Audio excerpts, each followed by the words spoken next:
അപ്പൊ സുഹൃത്തുക്കളെ, നിങ്ങൾക്ക് അതന്നെ ഉള്ളൂ. ഇനി മടവൂരിസത്തിന് ചാൻസ് ഇല്ല. കാരണം നവമടവൂരിസം വന്നു കഴിഞ്ഞു. ഇനി എവിടെ മടവൂരി? മടവൂരിനെ കാണുമോ? ഉപ്പ് വെള്ളത്തിലിട്ടോ ഉപ്പ് എവിടെയെന്ന് വെച്ചാൽ അത് വെള്ളത്തിൽ ലയിച്ചു പോയി. മടവൂരിസം നവമടവൂരിസത്തിൽ ലയിച്ചു പോയി. അതാ പ്രശ്നം. ആദർശപരമായ ലയനം കഴിഞ്ഞു. പക്ഷെ രണ്ടൂട്ടർ ഈഗോക്കാരായതുകൊണ്ട് സംഘടനാപരമായി യോജിക്കാൻ കഴിയുന്നില്ല. കാരണം അപ്പുറത്തുനിന്ന് കിട്ടും ഉസൈൻ മടവൂരും ഒരുപാട് നേതാക്കളും കിട്ടും. വന്ന പിന്നെ അബ്ദുറഹ്മാൻ സലഫിക്കും നൂർഷക്കൊക്കെ സീറ്റ് പോകുമല്ലോ, വലിയ സീറ്റൊന്നും കിട്ടും. അപ്പൊ പിന്നെ അതുകൊണ്ട് എന്തായിട്ടില്ല, തൽക്കാലം അവിടെ കെട്ടെ. ആശയപരമായിട്ട് ഒന്നായി കഴിഞ്ഞു.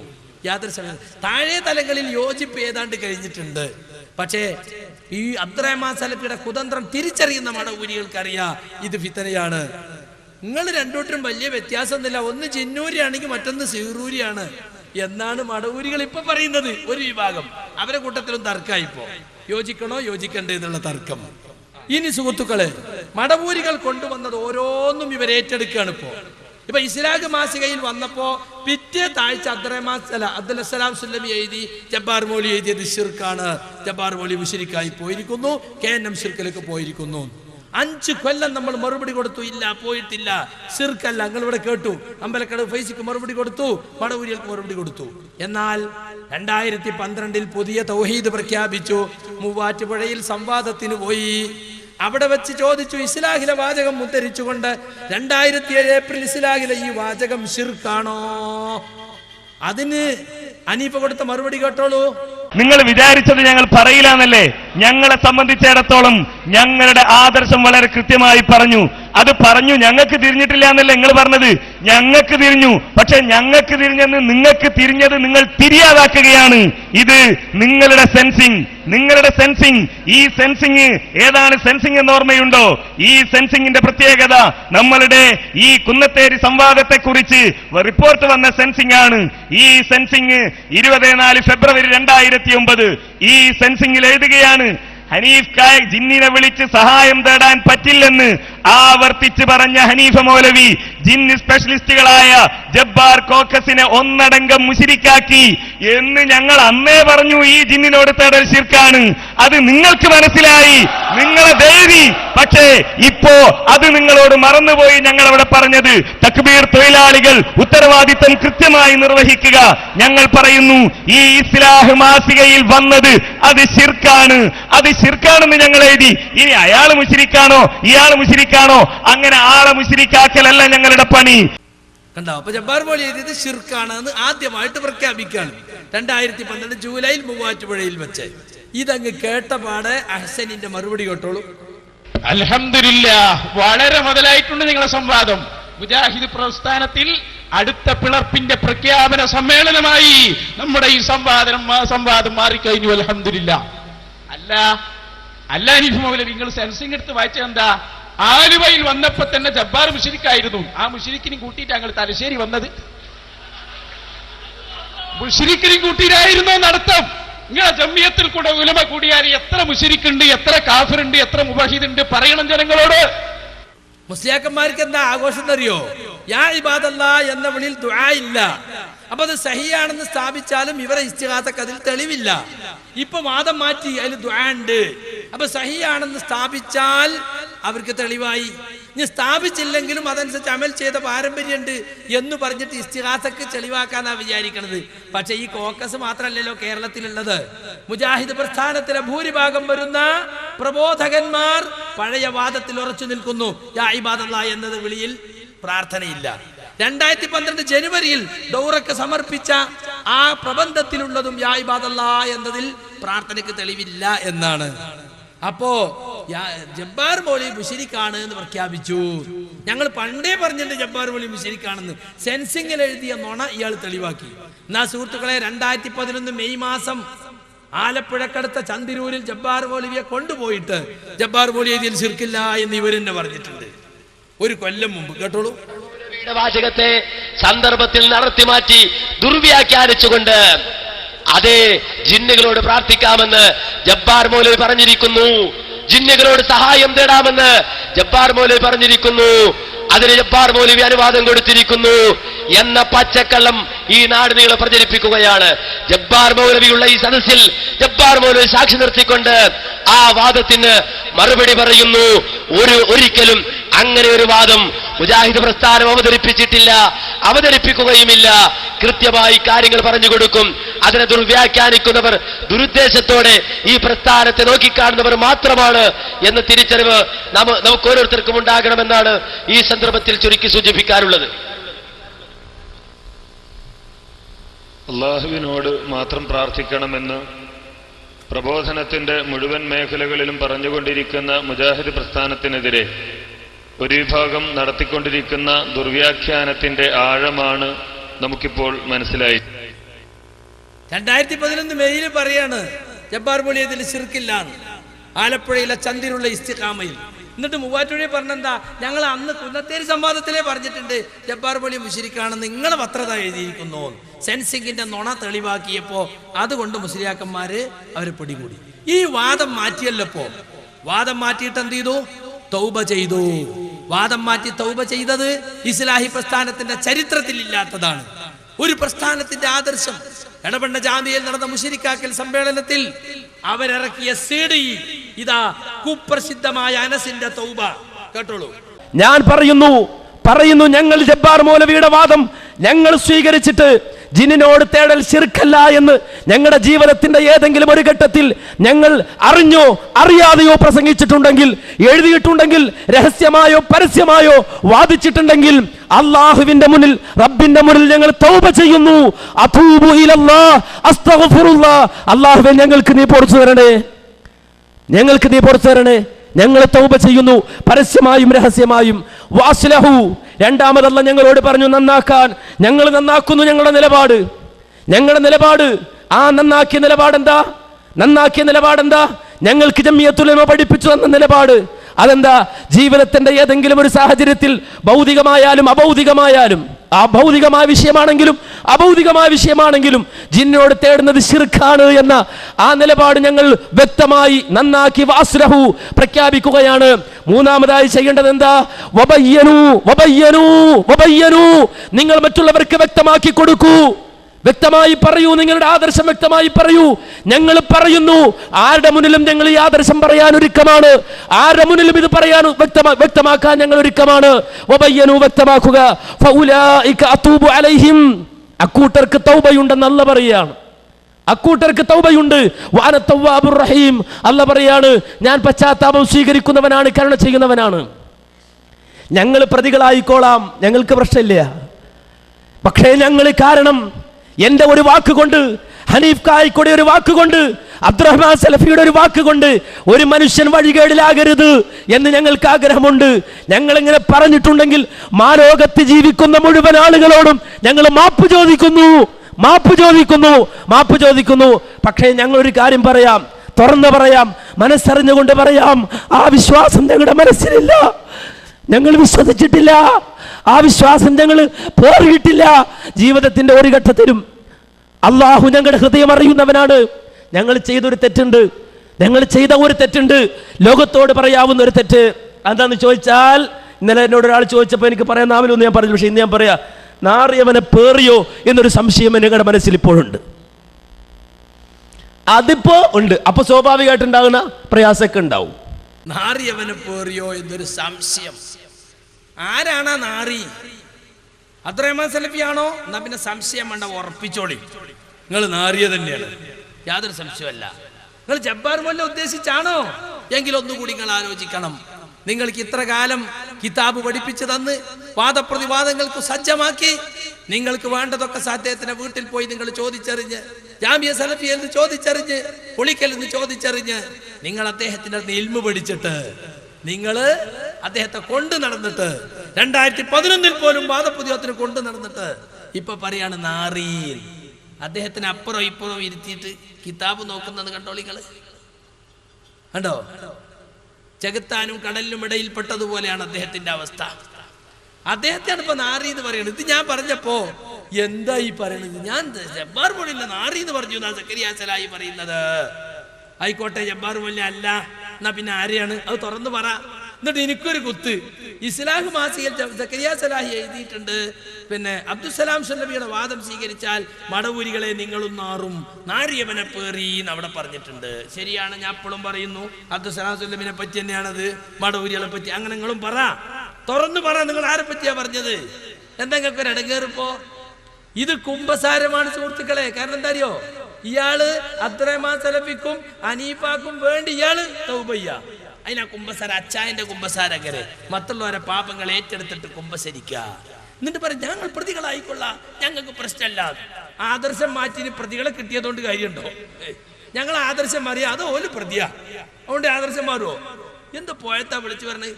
മാത്രല്ല തുടക്കത്തിൽ തന്നെ ഇരുന്നോണേ ജിന്നുകളോട് ശിർക്കല്ല എന്ന ജബ്ബാർ മൗലവി വാദം ഞങ്ങൾ ഏറ്റെടുത്തിട്ട്, അങ്ങനെ വാദം തന്നെ ജബ്ബാർ മൗലവിക്കില്ല, നോണ. അവസാനം ഒരു തെറിയും. ഇത് തൗബയാ?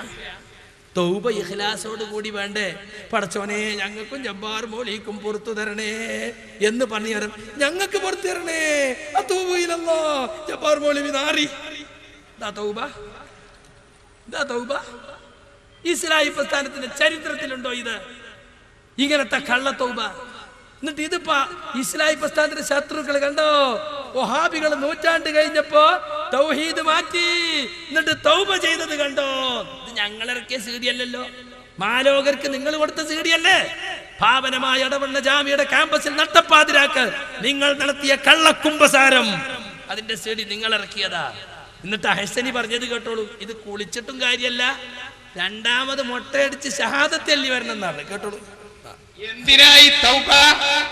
തൗഹീദ് തെറ്റിയതിന് അതിന് ചെല്ലേണ്ടത് ഷഹാദത്ത് കലിമല്ലേ? തൗബ ചെയ്തിട്ട് കാര്യമല്ല, രണ്ടാമത് കുളിച്ച് മുസ്ലിം ആകണം എന്നാ പറയുന്നത്. ഇങ്ങനെയൊക്കെ ഇസ്ലാഹി പ്രസ്ഥാനത്തിന്റെ എതിരാളികളെ കൊണ്ട് പറയിപ്പിച്ചത് നിങ്ങളാണ്.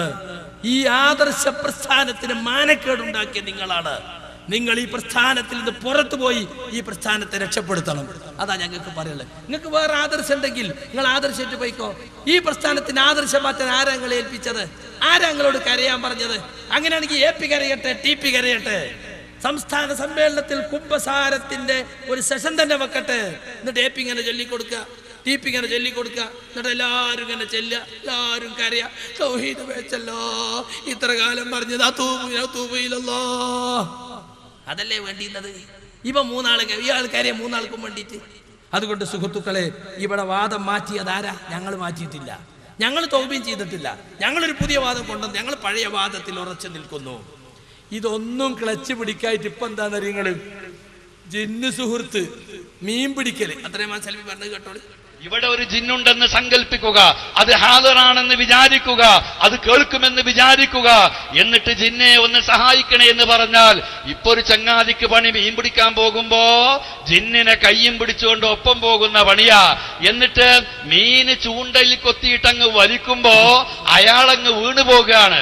അപ്പൊ ചങ്ങായിയെ ജിന്നെ എന്റെ കയ്യെന്ന് പിടിച്ച് എന്നെ പൊഴിന്നൊന്ന് കയറ്റിന്ന് പറഞ്ഞാൽ അത് ശിർക്കല്ലാൻ. ഈ ജാതി ശിർക്കിനെ ശിർക്കല്ലാതാക്കാൻ ഊഹങ്ങളും അനുമാനങ്ങളും ഭാവനകളുമായി നടക്കുന്നത് എന്ത് തൗഹീദ് പ്രചരണമാണ്? എന്ത് ഇസ്ലാമിക പ്രബോധനമാണ്? ഇത് ആരെ സന്തോഷിപ്പിക്കാനാണ്? ഇത് നിങ്ങളുടെ സാങ്കല്പിക ചോദ്യത്തിന് മറുചോദ്യമാണ്. അവിടെ ഒരു ജിന്ന് ഉണ്ടെങ്കിലോ ആ ജിന്ന് എന്നെ കൈപിടിക്കുന്നു വിചാരിച്ചാലോ എന്ന് നിങ്ങൾ സാങ്കല്പിക ചോദ്യം ചോദിച്ചില്ലേ? പുഴക്കരയിലെ ജിന്ന് നിങ്ങളുണ്ടാക്കിയ സാങ്കല്പിക ചോദ്യം. അപ്പൊ ഞാൻ അങ്ങോട്ടൊരു ചോദ്യം ചോദിച്ചു. ശരി, അങ്ങനെ നിങ്ങളെ ജിന്ന് സുഹൃത്തും ചൂണ്ടയിടാൻ പോയി, വർത്താനം പറഞ്ഞ് ഇങ്ങനെ ഇടക്ക് നിങ്ങളത് ചൂണ്ടലുമ്പോ മീൻ കൊത്തി, ഇപ്പോഴും നിങ്ങൾ അങ്ങ് വീണു. എടാ ജിന്നെ ഒന്ന് പിടിക്കുന്ന ശിർക്കാവോ? ഞാൻ അങ്ങോട്ട് ചോദിച്ച ചോദ്യ അത് എന്റെ നേരിടുക. കണ്ടെങ്കില് ഇതാണ് ആശയ ദാരിദ്ര്യം. അങ്ങനെ ജിന്ന് സുഹൃത്ത് ഉണ്ടാവോ? ഉണ്ടാവുന്നാണ് അനസ് മൗലവി പറയണത്. ഞാൻ പറഞ്ഞിട്ടില്ല കേട്ടോ, ഞാൻ നിങ്ങളോട് ചോദിച്ച സാങ്കല്പിക ചോദ്യമാണ്.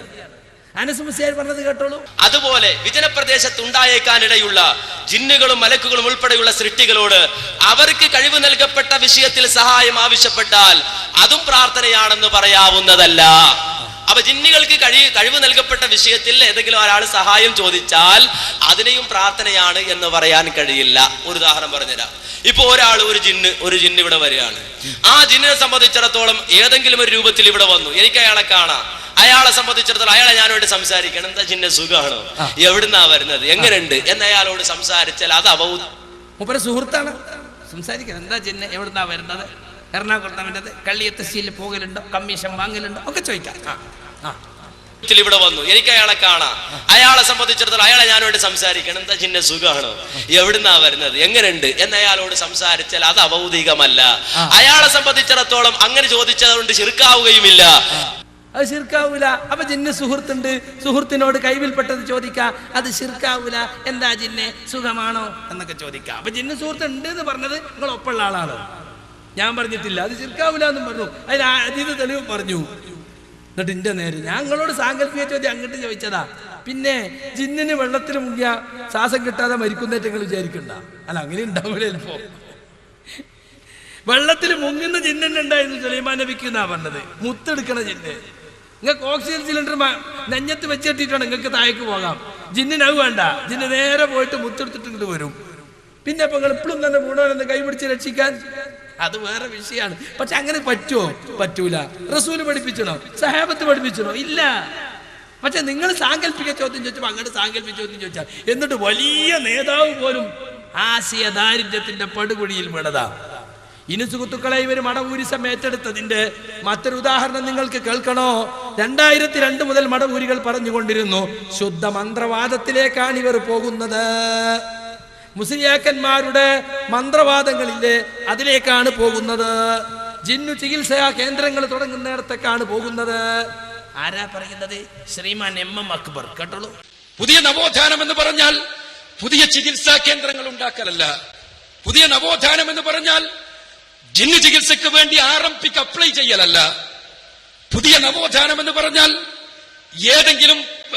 ഏതെങ്കിലും ആളുകളുടെ പിന്നിൽ നടന്ന് അവരെ അന്ധമായി അനുകരിക്കല്ല. പുതിയ നവോത്ഥാനം എന്ന് പറഞ്ഞാൽ പുതിയ കാലം ആവശ്യപ്പെടുന്ന രൂപത്തിലുള്ള ഈ ഇസ്ലാമിനെ പച്ചയായി സത്യസന്ധമായി സമർപ്പിക്കലാണ്. സ്വാർത്ഥം പരികളായ ആളുകൾക്ക് അതിന് സാധിക്കുകയില്ല. ആളുകളുടെ മുന്നിൽ തടിച്ചുകൂടുന്ന ജനാരവങ്ങൾ മാത്രമാണ് തങ്ങളുടെ ജീവിതത്തിന്റെ ലക്ഷ്യമെന്ന് കരുതുന്ന ആളുകൾക്ക് അതിന് കഴിയില്ല. ഇയാളൊക്കെ എത്ര അധപ്പതിച്ചു പോയല്ലോ എന്നാ ഞാൻ ആലോചിക്കണത്. ഇത്ര തരംതാഴല്ലോ. എന്താ പുതിയ നവോത്ഥാനം? റിയൽ എസ്റ്റേറ്റ് മാഫിയ പോലെ കൂടി മുതലാളിമാരെ കൂട്ടി അവർക്ക് വേണ്ടതുപോലെ ഇസ്ലാമിനെ അവതരിപ്പിച്ചു കൊടുത്ത് അവരെ ഓരം ചാരി നിന്ന് അവരുടെ ആനുകൂല്യം പറ്റി, അതാണ് ഇസ്ലാമിന്റെ പുതിയ നവോത്ഥാനം. അല്ലേ? ആരവിടെ ജിന്ന് ചികിത്സാ കേന്ദ്രം തുടങ്ങണമെന്ന് പറഞ്ഞത്? RMPയുടെ അടുത്ത് രജിസ്റ്റേർഡ് മെഡിക്കൽ പ്രാക്ടീഷണർ, അത് സുബൈർ ഡോക്ടറെ കുത്തുകയാണ് കേട്ടോ. അങ്ങനത്തെ ആളുകളത്തേക്ക് അയക്കലല്ല. ആരാ അയച്ചത്? ആരാ കൊണ്ടുപോയത്? മോങ്ങത്തേരോട് ഞാൻ പറയണോ? സുബൈർ ഡോക്ടർ തന്നെ പറയട്ടെ. ജിന്നു ചികിത്സക്ക് വേണ്ടി ഡോക്ടർ സുബൈറിന്റെ അടുത്തേക്ക് ആളെ കൊണ്ടുപോയത് ആരാ? മോങ്ങത്തുകാരോട് പറയാക. ഞാൻ 1-2 ഉദാഹരണം പറയാണ്. ആരെയും കുറ്റപ്പെടുത്താനല്ല, നിങ്ങൾക്ക് ചോദിച്ച് ബോധ്യപ്പെടാൻ വേണ്ടിയാണ്.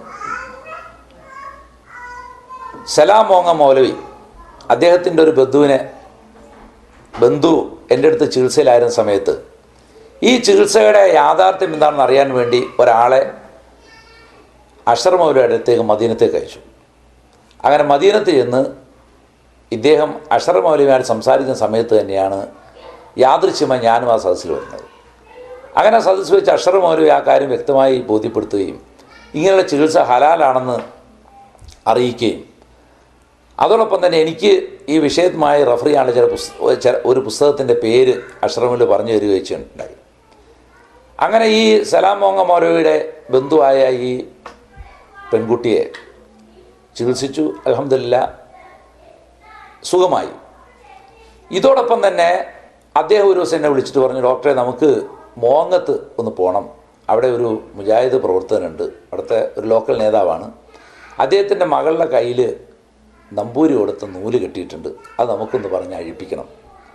അങ്ങനെ ഞാനും മൗലവിയും കൂടെ ഒരു ദിവസം സുബഹി നമസ്കാരത്തിന് ശേഷം മോങ്ങത്തി വീട്ടിൽ പോവുകയും ഏകദേശം 1 മണിക്കൂറോളം സംസാരിച്ചിട്ട് പോലും ആ മുജാഹിദ് ലോക്കൽ നേതാവ് ആ ചര അഴിക്കാനോ എന്ന് മാത്രമല്ല, നിങ്ങളിത് അഴിച്ചു കഴിഞ്ഞാൽ ഞങ്ങൾ ഹലാലായ ചികിത്സ ചെയ്യാം എന്ന് പറഞ്ഞിട്ട് പോലും 1 മണിക്കൂർ സംസാരിച്ചിട്ട് പോലും അതിന് തയ്യാറായില്ല. അങ്ങനെ ഞങ്ങൾ ആ ശ്രമം വിപുലമായി ഞങ്ങൾ മടങ്ങിപ്പോന്നു. അപ്പൊ ആരാണ് ജിന്ന് ചികിത്സയിലേക്ക് അയച്ചത്? RMPയുടെ അടുത്തേക്ക് അയച്ചത് ആരാ? ഇയാളുടെ കൂടെ പ്രസംഗിച്ച ആള്, ഇവിടെ പ്രസംഗിച്ച ആള്. ഞങ്ങളിതൊന്നും പറയാൻ വിചാരിച്ചല്ല. ഇനിയിപ്പോ പാലത്ത് അബ്ദുറഹ്മാൻ മദനി അയാൾ കൊണ്ടുപോയിട്ടില്ല അയാളെ മക്കളെ സുബൈർ ഡോക്ടറെ അടുത്തേക്ക്? നിഷേധിക്കട്ടെ, തെളിവ് കൊടുക്കാൻ ഞങ്ങള്. അങ്ങനെ വേറെ പലരുമുണ്ട്. ഇപ്പൊ നിങ്ങളൊക്കെ ആളുകളെ മുമ്പിൽ വന്നിട്ട് പറയാണ് അന്ധവിശ്വാസമാണ്. തലയിൽ മുണ്ടിട്ട് ആളെ കൊണ്ടുപോവുക ഇസ്ലാമിൽ അനുവദിക്കപ്പെട്ട ചികിത്സയാണ്, ശർഈയായ ചികിത്സയാണ്. ശർഈയായ മന്ത്രങ്ങൾ കൊണ്ട് ഖുറാഫികൾ ചെയ്യുന്ന മന്ത്രവാദമല്ല ഇത്, മന്ത്രപ്പണിയല്ല ഇത്. ഖുർആൻ കൊണ്ട് ചികിത്സിക്കുന്ന, തൗഹീദിൽ ഉറച്ചു നിൽക്കുന്ന ചികിത്സയാണ്. സലാം പൊങ്ങ മൗലവി തന്റെ ബന്ധുവായ പെൺകുട്ടിയെ കൊണ്ടുപോയി ചികിത്സിച്ചു. ആ സമയത്ത് ആ ചികിത്സ ശരിയാണെന്നറിയാൻ അഷ്റഫ് മൊലിന്റെ അടുത്തേക്ക് അയച്ചു. ഞാൻ തന്നെ പലയിടത്തും അദ്ദേഹത്തോട് പറഞ്ഞിട്ടുണ്ട്. ഈ അബ്ദുസ്സലാം മൊലിനോട് പറഞ്ഞ് നമ്മൾ ആളുകൾക്ക് എങ്ങനെ ഈ റുഖ്യ ശർഈ എന്ന് പഠിപ്പിച്ചു കൊടുക്കുക. ദുബായിലുള്ള ഒരാൾക്ക് റുഖ്യ ശർഈ ചെയ്യേണ്ട ആവശ്യമുണ്ട്, നിങ്ങളൊന്ന് ജമിയത്ത് ദാറുൽ ബിറുമായി ബന്ധപ്പെടുത്തണമെന്ന് അബ്ദുസ്സലാം മുഖത്തോട് ഞാൻ പറഞ്ഞിട്ടുണ്ട്. ഞങ്ങൾ തമ്മിൽ നല്ല ബന്ധമായിരുന്നു. പക്ഷെ അദ്ദേഹത്തിന്റെ ഈ കൂറുമാറ്റം, ഈ പരസ്യമായ കാപഢ്യം, അതൊന്നുകൊണ്ട് മാത്രമാണ് അദ്ദേഹത്തെ പരസ്യമായി വിമർശിക്കാൻ ഞാൻ തയ്യാറ്. ഞാൻ ഇതുവരെ വിമർശിച്ച ഒരുപാട് അദ്ദേഹത്തെ കുറിച്ച് ഞാൻ കേട്ടിട്ടുണ്ട്. ദുബായിലൊക്കെ വെച്ച് പലതും പറഞ്ഞിട്ടുണ്ട്. പക്ഷേ ഹുസൈൻ സലഫിയും അബ്ദുസ്സലാം മോങ്ങവും രണ്ടുപേരുടെ കഴിവുകളും UAE-യിലെ ഇസ്ലാഹി സെന്ററിനും ഇസ്ലാഹി പ്രവർത്തകർക്കും ആവശ്യമാണെന്ന് വിചാരിക്കുന്ന ആളും അവർ രണ്ട് ചേരിയാകരുതെന്ന് വിചാരിക്കുന്ന ആളുമാണ് ഞാൻ. ആ നിലയ്ക്ക് ഞാൻ ഒരിക്കലും പരസ്യമായി വിമർശിച്ചില്ല. പക്ഷെ ഇപ്പൊ അദ്ദേഹം തനിച്ച കാപഢ്യം കാണിച്ചത് കൊണ്ട് ഞാനിവിടെ പറയുകയാണ്. നിങ്ങൾക്കറിയോ, ഇപ്പൊ MM അക്ബർ വലിയ നവോത്ഥാനത്തിന്റെ ആളായിട്ട് ഇവിടെ സംസാരിച്ചല്ലോ. ഈ അക്ബർ കൊണ്ടുവന്ന ഡോക്ടർ സാക്കിർ നായിക്ക് എന്താ പറഞ്ഞത്? എന്നിട്ട് സക്കരിയ സലാഹി പറയിപ്പിച്ചതാന്നാ. നിങ്ങളെ മോങ്ങത്തേരം കുട്ടിയാ ചോദ്യം ചോദിച്ചത്. ഞാൻ അവനെ അറിയുന്നല്ല, ഞാൻ ചോദിപ്പിച്ചത്. ഞാൻ ഇന്ന് ഖത്തറില. ഓനോട് ചോദിച്ചു നോക്കിയാണ് നിങ്ങൾ സക്കരിയ സലാഹി ഫോൺ ചെയ്ത് എന്നോട് നിങ്ങളെ ചോദ്യം ചോദിക്കാന്ന് ആണോ? എന്നിട്ട് സാക്കിർ നായിക്കിനെ ഞാൻ പറഞ്ഞു, ഞാൻ ഇപ്പൊ ഖത്തറിന്നൊരു മൊബൈൽ അടിച്ച സമ്മേളനാകെ എന്റെ കയ്യിലായി. എന്താ ഈ പറയണത്? സാക്കിർ നായിക്കിനോട് ചോദ്യം ചോദിക്കുന്നത് ഈ ചോദ്യം ചോദിച്ച ആളുടെ മലയാളത്തിലാക്കിയതാണ്. അതിന്റെ പരിഭാഷ കേട്ടോളൂ. Assalamu alaikum wabarakatuh. My name is Arif Muhammad Khan. I am a student. എൻ്റെ ചോദ്യം ഇസ്ലാം ഒരു പരിഹാരം എന്ന വിഷയത്തെ പറ്റിയാണ്. മനുഷ്യൻ നേരിടുന്ന എല്ലാ പ്രശ്നങ്ങൾക്കും ഇസ്ലാമിൽ പരിഹാരമുണ്ടെന്ന് നാം പറയുന്നു. ജിന്ന് ബാധിച്ച ഒരാൾക്ക് എന്ത് പരിഹാരമാണ് ഇസ്ലാമിനെ നിർദ്ദേശിക്കാനുള്ളത്? ദയവ് ചെയ്ത് ഇത്തരം രോഗം സുഖപ്പെടുത്താൻ എന്തെങ്കിലും മാർഗങ്ങൾ നിങ്ങൾക്ക് നിർദ്ദേശിക്കാൻ കഴിയുമോ?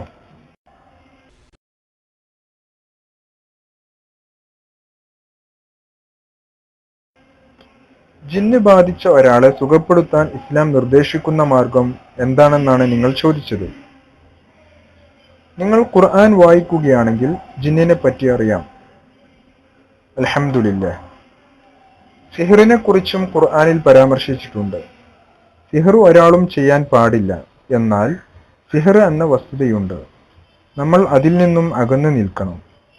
ആർക്കെങ്കിലും ഷെയ്ത്വാൻ മൂലമുള്ള സിഹർ ബാധിച്ചാൽ അതിന് ഹദീസിൽ റുഖ്യ പരാമർശിച്ചിട്ടുണ്ട്. സ്വഹീഹായ വ്യത്യസ്ത ഹദീസുകളിൽ എങ്ങനെയാണ് റുഖ്യ നടത്തേണ്ടതെന്ന് പ്രവാചകൻ സല്ലല്ലാഹു അലൈഹി വസല്ലമ സൂചിപ്പിച്ചിട്ടുണ്ട്. മനുഷ്യരാശിക്ക് ഖുർആനിൽ രോഗശമനമുണ്ടെന്ന് ഖുർആനിലെ 15-ാം അധ്യായമായ സൂറത്ത് ഹിജ്റിലും പരാമർശിച്ചിട്ടുണ്ട്. അതുകൊണ്ട് ഖുർആൻ തന്നെ രോഗശമനത്തിനുള്ള മന്ത്രമാണ്. അതുപോലെ തന്നെ സൂറത്തുൽ ഫാത്തിഹയും അവയിൽപ്പെട്ടതാണ്. ആർക്കെങ്കിലും ജിന്നുബാധ ഉണ്ടാവുകയാണെങ്കിൽ അതിന് സ്പെഷ്യലിസ്റ്റുകളായ ആളുകളുണ്ട്. ഇവിടെ ഹാർട്ട് സ്പെഷ്യലിസ്റ്റുകളായ ആളുകളുണ്ട്, ബ്രെയിൻ സ്പെഷ്യലിസ്റ്റുകളുമുണ്ട്. അതുപോലെ ബാധയുള്ള ഒരാൾക്ക് ഇസ്ലാമിൽ എങ്ങനെ റുഖ്യ ചെയ്യണമെന്ന് സ്പെഷ്യലൈസ് ചെയ്ത സ്പെഷ്യലിസ്റ്റുകളുമുണ്ട്. മതതാരതമ്യ പഠനത്തിൽ ഒരു സ്പെഷ്യലിസ്റ്റാണ് ഞാൻ. റുഖ്യയിൽ ഞാനൊരു സ്പെഷ്യലിസ്റ്റ് അല്ല. റുഖ്യ എങ്ങനെ ചെയ്യണമെന്ന് സ്വഹീഹായ ഹദീസുകളിൽ വന്നിട്ടുണ്ട്. എങ്ങനെയാണത് ചെയ്യേണ്ടത്? റുഖ്യയിൽ സ്പെഷ്യലൈസ് ചെയ്ത ആളുകളുടെ അടുത്തേക്ക് നാം പോകണം. ഷെയ്ത്താൻ മൂലമുള്ള സിഹർ ബാധിച്ച ആൾക്കുള്ള ചികിത്സയാണ് റുഖ്യ കൊണ്ട് ഇവിടെ അർത്ഥമാക്കുന്നത്. സ്വഹീഹായ പല ഹദീസുകളും ഇത് പറയുന്നു. എന്നാൽ ഖുർആനിൽ നിന്നും സുന്നത്തിൽ നിന്നും വ്യതിചലിക്കുന്ന ആളുകളുടെ അടുത്തേക്ക് പോകാതിരിക്കാൻ ശ്രദ്ധിക്കണം. സിഹർ ബാധ ചികിത്സിച്ചു മാറ്റാൻ കഴിയും എന്ന് പറയുന്ന ധാരാളം ആളുകളുണ്ട്. എന്നാൽ അവരിലധികം പേരും ഖുർആനിലെയും സുന്നത്തിലെയും മാർഗനിർദ്ദേശങ്ങളിൽ നിന്ന് അകന്നു പോയിക്കൊണ്ടാണ് ഇത് ചെയ്യുന്നത്. അതുകൊണ്ട് ഖുർആനും സ്വഹീഹായ ഹദീസുകളും പിന്തുടരുന്ന ആളുകളുടെ അടുത്തേക്ക് പോകുക. ചികിത്സ ഖുർആനും സ്വഹീഹായ ഹദീസുകളും അടിസ്ഥാനമാക്കിയാണെന്നും അതിൽ നിന്ന് അകന്നിട്ടില്ല എന്നും നോക്കുക. കണ്ടോ, അദ്ദേഹം ഇംഗ്ലീഷിൽ പറഞ്ഞത് ചോദ്യകർത്താവ് തന്നെ മലയാളത്തിലാക്കിയതാ. വളരെ വ്യക്തമാണ്. എന്താണ് ജിന്നുബാധക്കുള്ള പരിഹാരം, സിഹിർ ബാധക്കുള്ള പരിഹാരം? അത് ചികിത്സിക്കുന്ന സ്പെഷ്യലിസ്റ്റുകളുണ്ട്, അവരെടുത്ത് പോകണം. അവർ ഖുർആന്റെ ഹദീസിൽ ചികിത്സിക്കുന്നതെന്ന് ഉറപ്പുവരുത്തണം. അവർ ശിർക്കുള്ള ചികിത്സാ രീതിയില്ല, നിഷിദ്ധമായ ചികിത്സാ രീതിയില്ല, അതൊരു ബിസിനസ് ആക്കിയവരല്ല എന്ന് ബോധ്യമുണ്ടെങ്കിൽ അങ്ങനെയുള്ള ആളുകൾക്ക് പോകാം. സലാമോലി ചെയ്ത് തെറ്റാണെന്നല്ല നമ്മൾ പറയുന്നത്. പക്ഷെ അതൊക്കെ അന്ധവിശ്വാസമാണെന്നും ഖുറാഫാത്താണെന്നും പറയുന്നവരുടെ ആ കൊടക്കു കീഴിലാണ് അബ്ദുസലാമോലി ഇപ്പൊ നിൽക്കുന്നത്. അതുകൊണ്ടാണ് ഞങ്ങൾക്കിത് പറയേണ്ടി വരുന്നത്. അത് അന്ധവിശ്വാസമാണോ? നിങ്ങൾ പറയണം, ഇത് അന്ധവിശ്വാസമാണോ, ഇത് ഖുറാഫാത്താണോ? ഇനി നിങ്ങൾ കേട്ടോളൂ, ജംഇയ്യത്തുലമയുടെ വിശദീകരണ യോഗത്തിൽ എറണാകുളത്ത് വെച്ച് അനസ് മുസ്ലിയാർ തന്നെ പറയാണ്, ജിന്നു ബാധിച്ച ആളെ ഖുർആൻ ഓതി കൊടുക്കാം, ഹദീത്തിൽ വന്ന പ്രാർത്ഥന ചൊല്ലിക്കൊടുക്കാം, അപ്പോൾ ഹാളിറാകും, ഹാളിറായി സംസാരിക്കും എന്നൊക്കെ. അബ്ദുറഹ്മാൻ സലഫിയുടെ വാദം എന്താണെന്നറിയോ? ജിന്നുബാധുണ്ട്, സിഹിർബാധുണ്ട്, പക്ഷെ അത് തിരിച്ചറിയാൻ നമുക്ക് കഴിയില്ല, വഹിയുള്ള നബിക്ക് മാത്രമേ കഴിയൂ. അനസ് മുസ്ലിയാർ പറയുന്നത് കേട്ടോളൂ. ഒരാൾക്ക് ജിന്നു ബാധിച്ചിരിക്കുന്നു, ആ ജിന്നു ബാധിച്ച ആളെ ഓതുകയാണ്, അല്ലെങ്കിൽ അയാൾക്ക് ഓതിക്കൊടുക്കുകയാണ്, വിശുദ്ധ ഖുർആന്റെ ആയത്തുകൾ ഓതിക്കൊടുക്കുകയാണ്. അപ്പൊ ജിന്നു ബാധിച്ചിരിക്കുന്നു എന്ന് മനസ്സിലായി. അപ്പൊ ഇയാൾക്ക് വഹി ഉണ്ടാകണ്ടേ? അബ്ദുറഹ്മാൻ സലഫി പറഞ്ഞതനുസരിച്ച് ഇയാൾ നബിയാകണം. അനസ് നബിയായ കാലം ഉണ്ടാവും, ചിലപ്പോ എറണാകുളത്തൊക്കെ നല്ല പ്രസിദ്ധ ഉണ്ടാവും, മീർസന്റെ മാതിരി. നുബുവത്ത് ബാധിച്ച കാലത്ത്, കാരണം വഹിയുള്ള ആൾക്ക് തിരിച്ചറിയുള്ളൂ. അങ്ങനെ ബാധിച്ചു എന്ന് മനസ്സിലായാൽ അവർക്ക് ഖുർആൻ ഓതി കൊടുക്കാം. അല്ലെങ്കിൽ ഹദീസ് കൊണ്ട് ഓതിക്കൊടുക്കുക, അല്ലെങ്കിൽ ഹദീസിൽ വന്ന വാരിദായിട്ടുള്ള വാചകങ്ങൾ കൊണ്ട് പറഞ്ഞ് അദ്ദേഹത്തെ മന്ത്രിക്കുകയാണ്. തെറ്റല്ല. ജിന്നു ബാധിച്ചു എന്ന് മനസ്സിലാകും, അവർക്ക് ഖുർആൻ ഓതി കൊടുക്കുക, ഹദീസ് ദിക്റുകൾ ചൊല്ലി റുഖ്യ ചെയ്യാം, തെറ്റല്ല. എന്നാൽ അതിനപ്പുറത്ത് ഇയാളിൽ ജിന്ന് ഹാദിറാകുമ്പോൾ, ഈ ജിന്ന് ഹാദിറാകുമ്പോൾ അങ്ങനെ ഉണ്ടാവുമോ? ഓതിക്കൊടുത്ത ഹാളിറാകുമോ? ഹാളിറാവെന്ന് പറഞ്ഞാൽ തന്നെ ഖുറാഫിയയില്ലേ? കേട്ടോളി. മന്ത്രിക്കുന്നയാൾ അയാളോട് സംസാരിക്കാൻ തുടങ്ങും. ആരോട്? ജിന്നിനോട്. ഹാളിറായ ജിന്നിനോട് സംസാരിക്കാം. അപ്പൊ ജിന്നു ബാധയുള്ള ആളെ ഓതി കൊടുക്കുമ്പോ ജിന്ന് ഹാളിറാകും, എന്നിട്ട് ആ ജിന്ന് രോഗിയുടെ നാവിലൂടെ സംസാരിക്കും. അപ്പോ അയാൾ ഇന്റർവ്യൂ നടത്തണം. ഇയാൾ പഴയ സാഹിറാണ്, ആലിന്റെ അലിയിലൊക്കെ സീർ ചെയ്ത ആളാന്ന് ഇയാൾ തന്നെ സുബൈർ ഡോക്ടറോട് പറഞ്ഞ് വേറെ ക്ലിപ്പിലാണ്, സമയമില്ലാത്തതുകൊണ്ടാണ്. അപ്പൊ പഴയ സാഹിർ എന്ന നിലക്ക് മൂപ്പര് പഴയ ഒരു ഇന്റർവ്യൂ അവിടെ അവതരിപ്പിക്കുകയാണ്. കേട്ടോ, ആരാണ് നിങ്ങൾ? അത് ഗോപാലനാണ്. എവിടെയാ താമസം? അത് കട്ടുപ്പാറ കലിങ്ങിനടിയിലാണ്. എന്താ സംഭവിച്ചത്? അത് ഞാൻ പണ്ട് വണ്ടി ആക്സിഡന്റിൽ പെട്ട് മരിച്ച ആളാണ്. അപ്പൊ വസുമതി എന്ന് പറഞ്ഞിട്ട് കെട്ടിത്തൂങ്ങിയ വേറെ ഒരുത്തി ഉണ്ടായിരുന്നല്ലോ, അവളിപ്പോ എവിടെയാണ്? അപ്പൊ ഈ മന്ത്രിക്കണാക്ക് വേറൊരു ജിന്നിനെ ഇളക്കിയപ്പോ അവിടുന്ന് കിട്ടിയതാണ് ഈ വസുമതി. അപ്പൊ അങ്ങനെയൊക്കെ കിട്ടൂല്ലേ? ഇറക്കി വിട്ടിട്ടുണ്ട്. വസുമതി ഇപ്പോൾ എവിടെയാണ്? വസുമതി കട്ടുപ്പാറ കലിങ്ങിന്റെ അങ്ങേറ്റത്ത് ഇപ്പോൾ താമസിക്കുന്നുണ്ട്. ഇപ്പോൾ അവൾ ഏതെങ്കിലും ശരീരത്തിലുണ്ടോ, അല്ലെങ്കിൽ ആരുടെയെങ്കിലും ശരീരത്തിൽ വസുമതി ഉണ്ടോ? അവൻ പറയല്ല, വസുമതി ഇപ്പോ ആരുടെ ശരീരത്തിൽ ഉണ്ട് എന്ന് പറയാൻ കഴിയില്ല, അവളൊക്കെ അലഞ്ഞടക്കണ അനാഥപ്രേതാണ്, ഒരു കൂടാരം കിട്ടിയിട്ടില്ല. ഇത് ഞാൻ ഉദാഹരണം, ഇത് സംസാരിക്കുകയാണ്. ആരോടാണ്? ഈ ജിന്നിനോട്, അല്ലെങ്കിൽ ഒരാൾ ശരീരത്തിലുണ്ട് എന്ന് പറയുന്ന ജിന്നിനോട് ഇയാൾ സംസാരിക്കുകയാണ്. ഇത് ഒരിക്കലും റുഖിയല്ല, ഇസ്ലാമികമല്ല, ഇത് വഴികേടാണ്. ഇത് റുഖിയായി നമുക്കിടയിൽ പരിചയപ്പെടുത്തപ്പെടണം. ഇവിടുത്തെ കോക്കസിന്റെ ആളുകളോട് ഞാൻ ചോദിക്കട്ടെ, നിങ്ങൾ അംഗീകരിക്കോ? നിങ്ങളിപ്പോ അന്ധവിശ്വാസം ഞങ്ങളെ പേരിൽ പറയല്ലേ? ഇത് ഖുറാഫാത്തല്ലേ നിങ്ങളെ കണക്കില്? ജിന്നു ബാധിച്ചിരിക്കുന്നു, ബാധ തിരിച്ചറിയും, എന്നിട്ട് ഖുർആൻ ഓതി കൊടുക്കുക, ഹദീസ് ദുആ ചൊല്ലി കൊടുക്കുക. എം മദനി അബ്ദുറഹ്മാൻ സലഫിയും സ്റ്റേജിലിരുത്തി, ജംഇയ്യത്തുലമയുടെ മറ്റൊരു മെമ്പറായ PK മുഹമ്മദിനെ സ്റ്റേജിലിരുത്തി, നൂർ ഷെയ്ഖിയുടെ സാന്നിധ്യത്തിൽ ജംഇയ്യത്തിന്റെ വിശദീകരണ യോഗത്തിൽ ഔദ്യോഗിക സ്റ്റേജിൽ വെച്ച് സംഘടനാ നിലപാട് പറഞ്ഞതാണ് 2011 ജൂണിൽ. കണ്ടോ?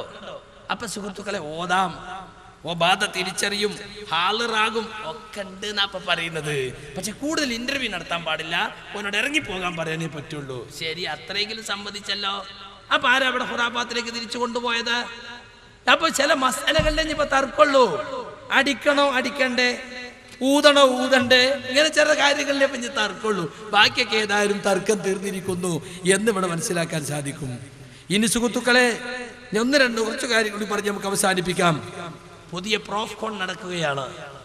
പ്രോഫ്കോം MSSബിന്റെ നിലവിലുള്ള സംസ്ഥാന കമ്മിറ്റി പ്രോഫ്കോൺ നടത്തുന്നുണ്ട്. ഇവിടെ നേരത്തെ നിങ്ങൾ ഇത് കേട്ടു. എന്നാൽ ഇവിടെ തട്ടിക്കൂട്ടിയ ഒരു കമ്മിറ്റി, MSMന്റെ ഭരണഘടനാപരമായി തെരഞ്ഞെടുക്കപ്പെട്ട കമ്മിറ്റി അല്ലാതെ ഒരു തട്ടിക്കൂട്ടിയ കമ്മിറ്റി ഉണ്ടാക്കിയിട്ടുണ്ട്. ആ തട്ടിക്കൂട്ടിയ കമ്മിറ്റിക്ക് വേണ്ടി MM അക്ബർ സംസാരിക്കുകയാണ്. പടച്ചവന് മാത്രമേ മനുഷ്യരെ സഹായിക്കാൻ കഴിയൂ എന്ന് വിശ്വസിക്കുന്നവനാണ് മുസ്ലിം. മനുഷ്യരെ സഹായിക്കുന്നതിന് വേണ്ടി പടച്ചവൻ ഇവിടെ നിശ്ചയിച്ചിട്ടുള്ള കാരണങ്ങളെ ഉപയോഗപ്പെടുത്തുക എന്നല്ലാതെ പടച്ചവൻ നിശ്ചയിക്കാത്ത കാരണങ്ങളുടെ പിന്നിൽ പോയി അവയിൽ നിന്ന് സഹായം പ്രതീക്ഷിക്കുന്നത് തൗഹീദിന് വിരുദ്ധമാണ് എന്ന് പഠിപ്പിക്കേണ്ടവനാണ് മുസ്ലിം. അപ്പൊ തൗഹീദില് പടച്ചവൻ നിശ്ചയിച്ച കാരണങ്ങളുമായി ബന്ധപ്പെടുന്നതിന് കുഴപ്പമില്ല.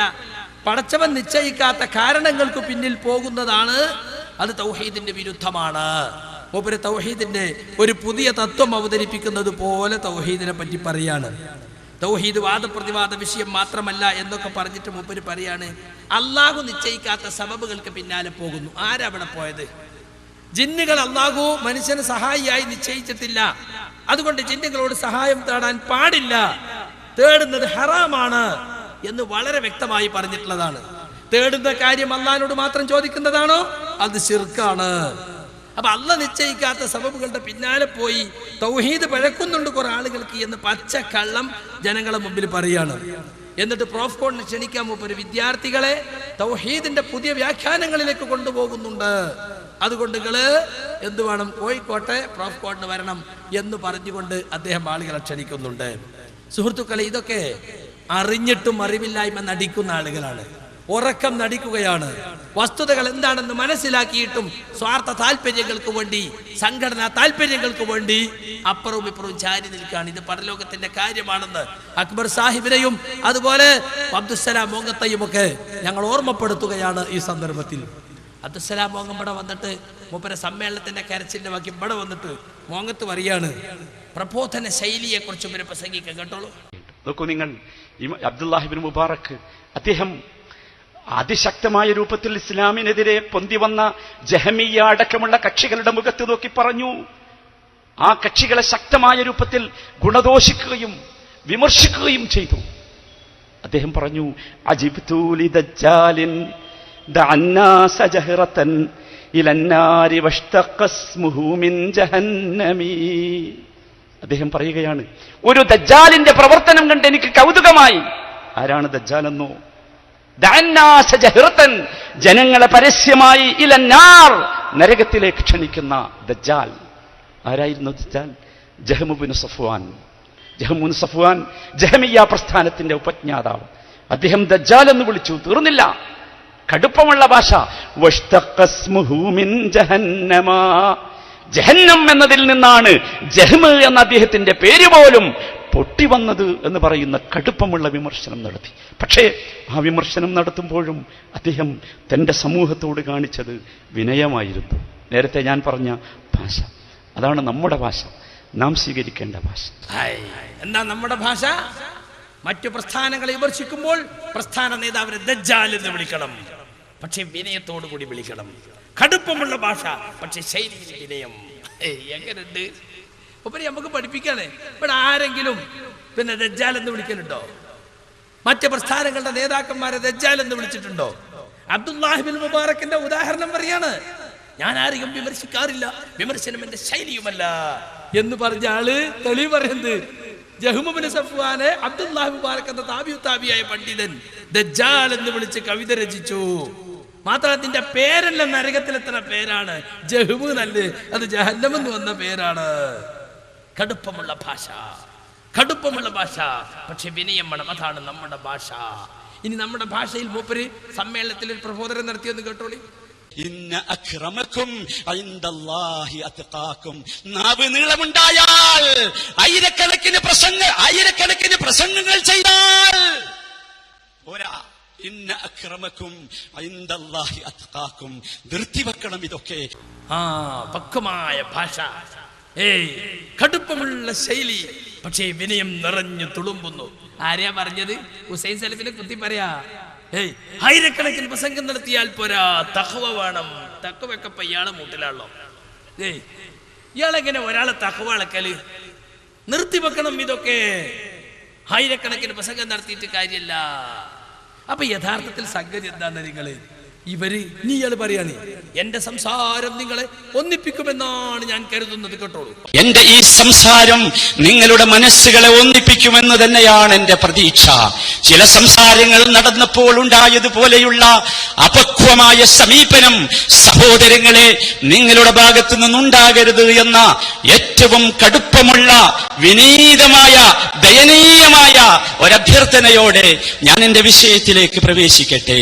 മൂപ്പർക്ക് വിനയം ദയനീയം ഒക്കെ ഉണ്ടെങ്കിലും കടുപ്പം കുറയില്ല. എപ്പോഴും കടുപ്പമുള്ള ഭാഷ പറയാ.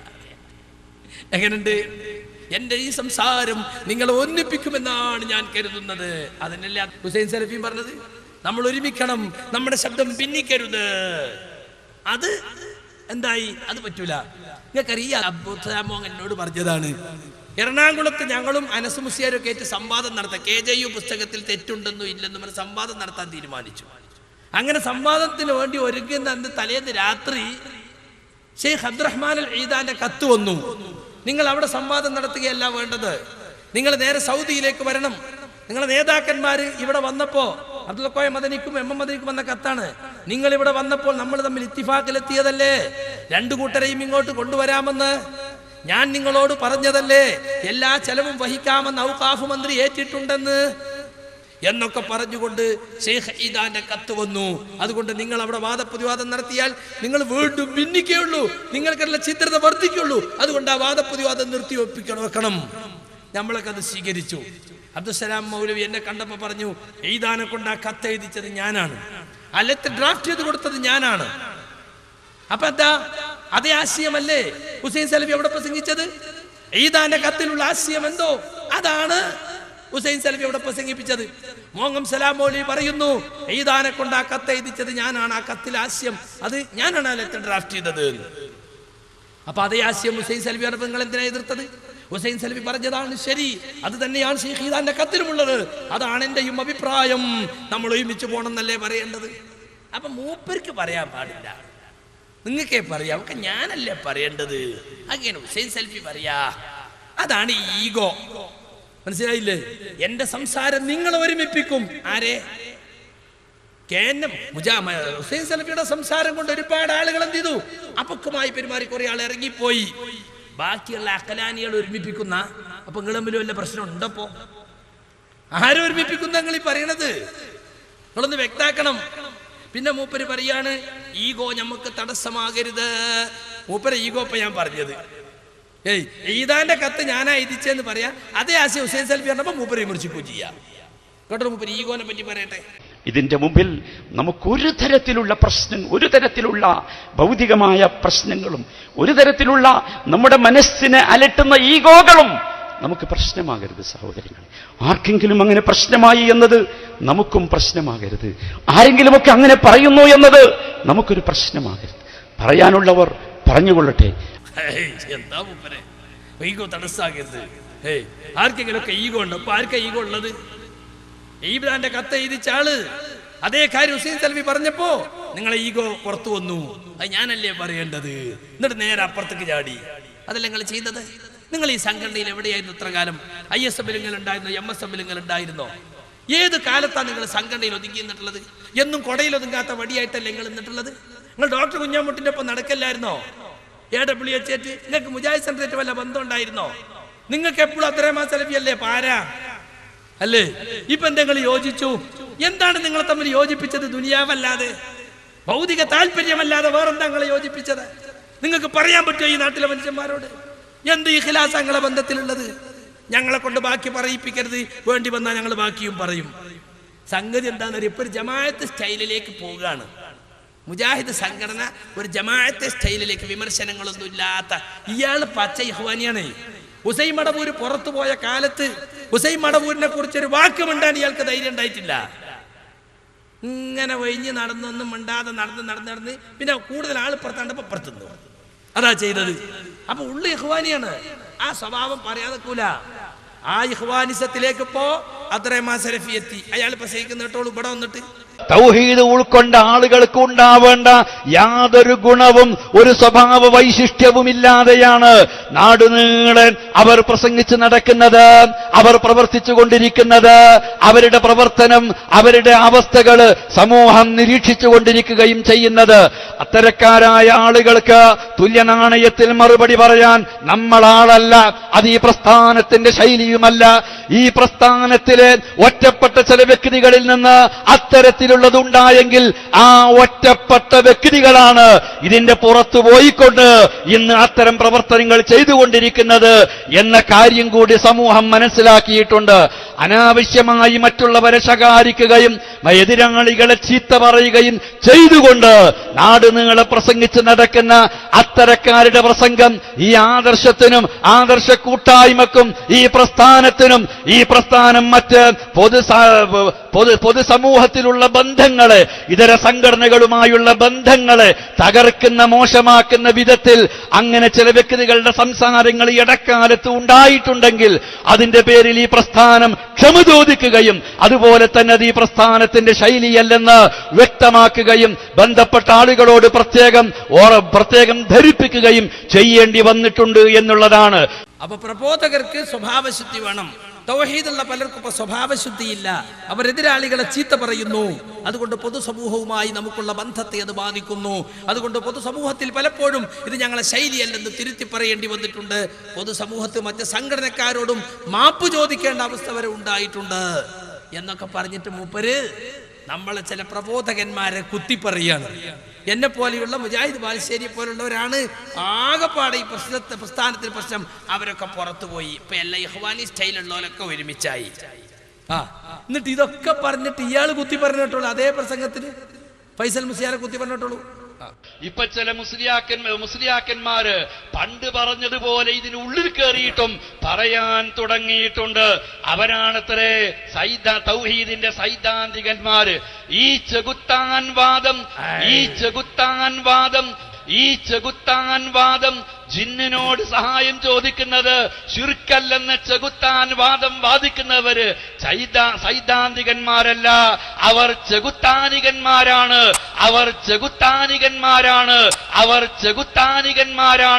ഇവിടെ പ്രസംഗിച്ചതാ അപ്രസംഗത്തിൽ തന്നെ.